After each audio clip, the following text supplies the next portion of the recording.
Well, so here's a bit of an update on this 1974 Craftsman lawnmower. Looks a bit different now. Unfortunately, the old motor that was on it just wasn't worth saving. And of course, there's some random cattage going on.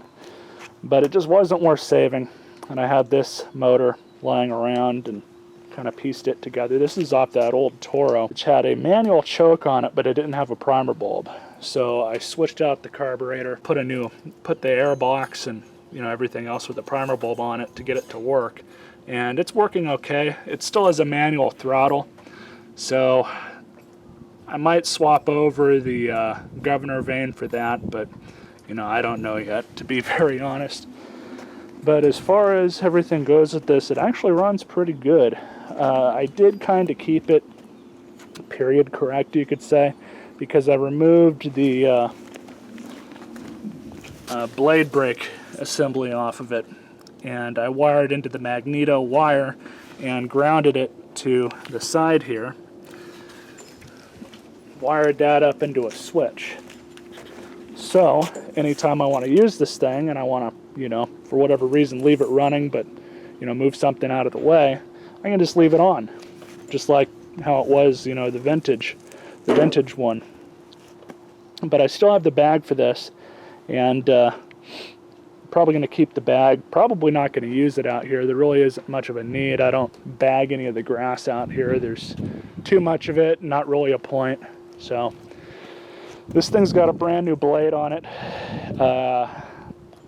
Unfortunately, and I really don't like the system that they used on this motor, because it takes a very proprietary blade adapter. It's like an inch, I think it's about an inch diameter shaft on it. So only that adapter will work on it.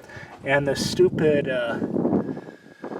bracket's got to go over the blade, and that kind of messes with the balance issue. So I don't know if the shaft is actually bent just a little bit, or if it's just the blade itself.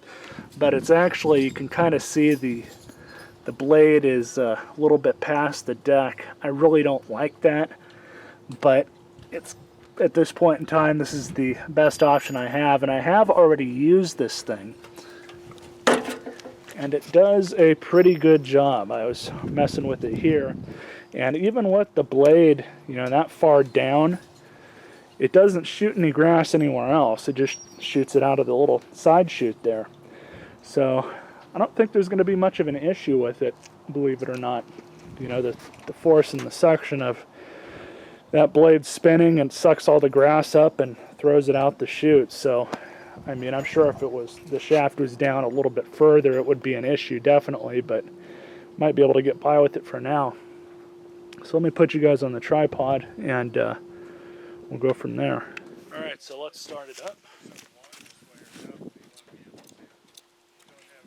Throttle's locked back, switch is on.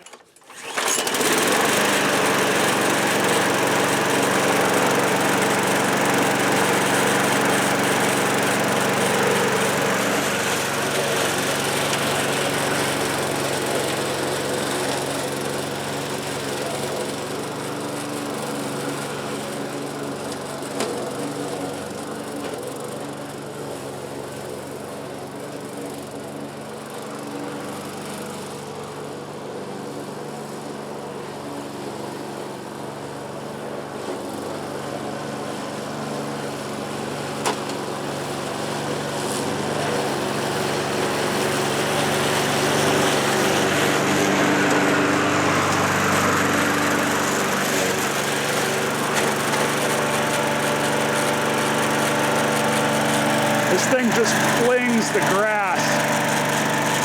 I'm going to adjust the front wheels a little bit.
works pretty good. It sure does fling the grass.